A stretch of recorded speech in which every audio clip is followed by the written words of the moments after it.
보이는 열매, 눈에 보이지 않는 열매. 여러분,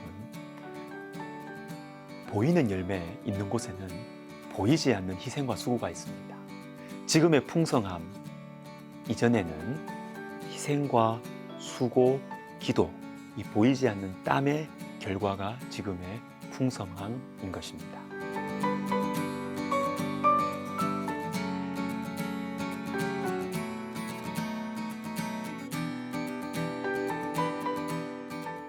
다니엘이 사자굴에서 나온 후에 제국의 통치자가 온 땅의 백성들과 민족들에게 다니엘의 하나님을 찬양하는 조서를 내립니다. 다니엘은 하나님 말씀에 자신의 생명을 던졌어요. 그런데 하나님께서는 이 한 사람 다니엘, 이 수고를 통해서, 이 헌신을 통해서 많은 사람들과 나라들이 하나님의 이름을 알게 하셨습니다. 저는 오늘 말씀을 보면서 예수님 생각났어요. 요한복음 12장 24절.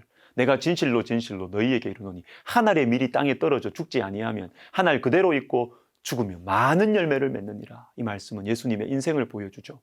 예수님은 한 알의 밀로 이 땅에 오셔서 죽으셨습니다. 그래서 많은 열매를 맺으셨습니다.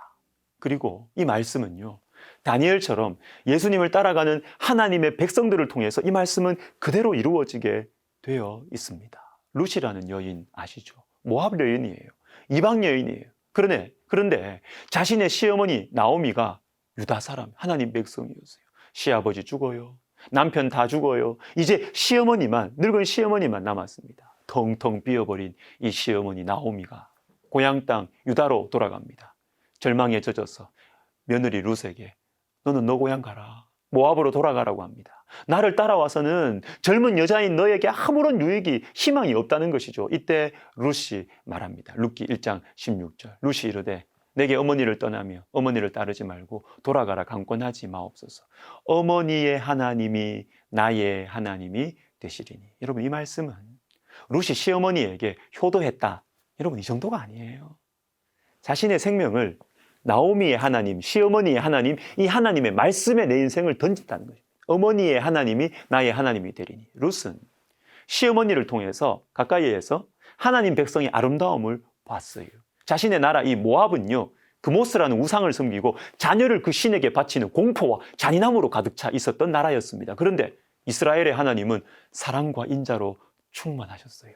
하나님의 말씀은 의로웠고요, 긍휼로 가득했습니다. 룻은 하나님께 자신의 삶을 던진 것입니다. 또 룻이 보아스에게 자신을 아내로 받아달라고 하죠. 여러분, 이것은 남녀간의 연애 이야기로 보기에는 좀 무리가 있어요.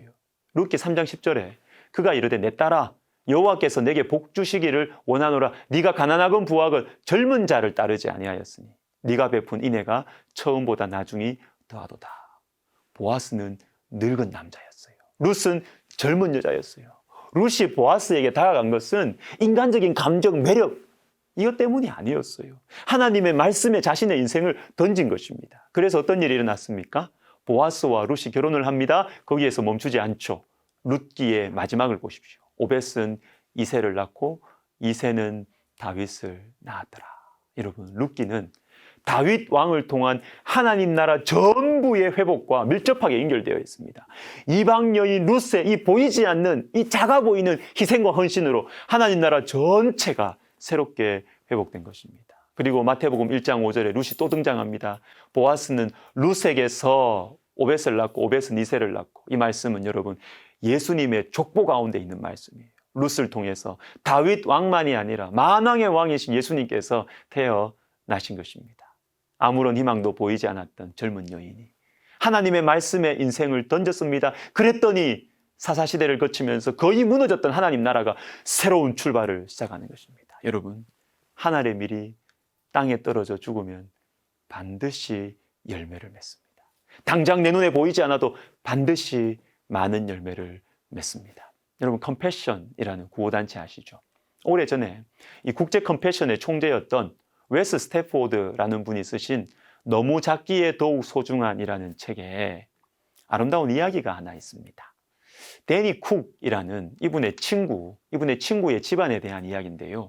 이 친구의 조상은 신앙의 자유를 찾아서 영국에서 메이플라워호 배를 타고 미국으로 건너온 용감한 성도들 중에 한 사람이었습니다. 그리고 400여 년이 지난 지금 이 데니 쿡의 가족은 많은 복음 전도자들을 배출했어요. 너무 자랑스러운 거예요. 그래서 이 친구가 야, 이 자기 가족의 가게도 이 족보를 한번 봐야 되겠다. 내심 훌륭한 사람들이 걸어간 영광스러운 길이 자기까지 연결되겠지 기대하고 살펴봤어요. 그런데 1970년대, 1800년대로 거슬러 올라가니까 이 집안이 뭐 엉망이에요. 밑바닥으로 막 추락하고 있는 거예요. 범죄자, 자살한 사람, 정신병자까지 있어요. 그러면 도대체 어떻게 이런 자기 가족이 하나님을 경외하는 가족으로 변하게 되었는가? 한 사람 때문이었어요. 자신의 증조 할머니. 이 증조 할머니는 어려운 환경 속에서 8살 어린 나이에 예수 그리스도를 구주로 영접했습니다. 그리고 예수님에 대한 사랑과 어디에 있든지 찬양을 부르는 것으로 유명했고 열정적으로 기도하는 분이었고 자녀들도 모두 주님을 사랑하는 사람들로 키워냈습니다. 바로 이때부터 이 집안의 이야기가 바뀌기 시작하는 것입니다. 너무나 가녀린 이 한 여인의 보이지 않는 희생과 수고가 한 가문의 이야기를 완전히 바꾸어 놨어요. 그러면 여러분 누가 이 어린 소녀를 예수님께로 인도했을까요? 어느 주일학교 선생님 아니었겠어요? 오래전 이 아이에게 복음을 가르치고 이 아이 옆에서 기도했던 그 사람은 그 순간이 한 가문의 모든 후손들의 삶에 결정적인 영향을 미치게 되리라고는 꿈에도 생각하지 못했을 것입니다. 이 이야기를 마무리하면서 웨스 스태포드는 아주 멋있는 말을 합니다. 한 아이의 인생의 연못에 우리가 던진 작은 돌 하나가 일으킨 파문이 많은 사람들의 삶을 변화시키게 될지 누가 알겠는가? 여러분, 보이지 않는 우리의 작은 헌신과 수고가 많은 열매를 맺습니다. 별것 아닌 것처럼 보일 거예요. 그러나 우리의 작은 헌신과 수고가 땅에 떨어져 죽는 하늘의 밀처럼 우리가 생각지도 못한 많은 열매를 맺게 될 것입니다. 기도하겠습니다. 하나님, 우리가 예수 그리스도께서 걸어가셨던 그 길, 우리도 걸어갈 수 있도록 도와주세요. 보이지 않는 헌신, 수고, 기도, 많은 열매로 주님께서 맺게 하실 것을 우리가 믿는 믿음으로 오늘도 하늘의 밀을 심는 저희들 되게 하여 주옵소서. 예수님의 이름으로 기도드립니다. 아멘.